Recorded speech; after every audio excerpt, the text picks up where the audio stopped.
Well, we're on the eve of the Ladbrokes 7:15, the world's richest staying race at the Gardens over the coming weeks. The heats kick off Friday night, of course, the final next Friday, worth 500 grand to the winner. And Tim Aloisi, he's based in South Australia, but he sent a couple of dogs over to the great man, Pete Lagagione. We say g'day to Tim this morning, mate. How are you, my friend? Yeah, good. Thanks for having me. Yeah, no problems. Hey, talk us through these two dogs, mate. Two dogs that we know really well, Zipping Neutron and Like Wildfire. Can you tell us, first of all, how did they come into your kennel and how have they been since they arrived with you? Yep. Well, we'll start with Zipper Neutron. I've had him the longest. We were after a pretty strong stay at a race in Adelaide and had a look at what was going around, and we actually like Zipping Whiskey first, and contacted Marty and was told he was probably off limits. So then we were chatting to Michael Hardman, and he recommended Zipper Neutron. So we went down that path, and he was probably what we were after. So yeah, we purchased him that way. And then obviously with Like Wildfire, everyone knew the dog and probably knew he wasn't going as good as everyone was hoping or thought. And then we'd heard that he was going back to Michael Ivers. So we got in contact with Michael and, yeah, we bought him. Yeah, two handy staying types in the kennel from New South Wales, mate. Let's start with Zipping Neutron because he went over there and he's barely lost, Tim, since he arrived in South Australia. We know maybe the depth isn't quite as strong as it is over here on the East Coast, but you've got to be impressed with what he's achieved, haven't you? Oh, 100%. When we got him, we knew he was good, but probably didn't realise how good he was. He come over here and I think he won 17 or something of his first 20 races. And, I think being in Adelaide, the dog's gone a bit, unnoticed, and you can only beat the dogs that are put in front of you. And, a lot of people have asked why we haven't sent him elsewhere, but, people have got to remember we race for fun. And, if I'm training the dog, and I send him into state, there's no fun for me. So, yeah, we've had him here and he's done everything right.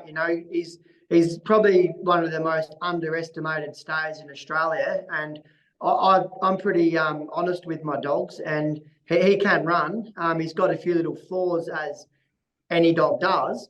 But, yeah, I think his record now is, since, we've got him, it's unbelievable. Yeah, he's tipped over $170,000 in career earnings, 32 wins. What do you make of his heat, Timmy? He jumps from box 4. He's got the Tasmanian Raider in Raiders Guide, pardon the pun, and of course Richard Piper returning from injury. She'll be back on the scene for the first time in a while. What do you think of his heat of the 7:15? Raiders Guide will be very hard to beat. I think he leads and probably leads all the way, to be honest.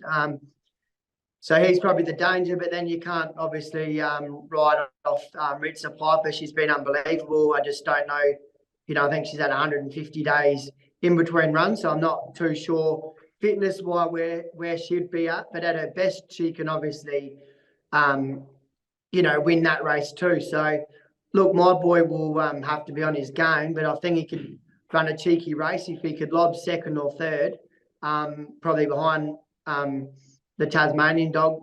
It would be interesting. Yeah, he's been around the track and he's won there in 41.60. So I think he can go around that, if not a bit better. Yeah, he's spot on. 7 runs at the track, 3 wins, a couple of minors when he used to race for Mickey Hardman. Let's turn our attention to Like Wildfire, Timmy, because I've loved this dog ever since he burst onto the scene. Had some good chats with Mickey Ivers as he was bringing him through.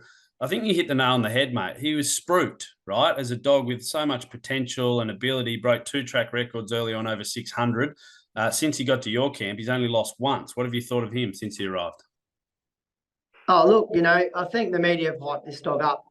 Obviously, early days, he was flying and he still is.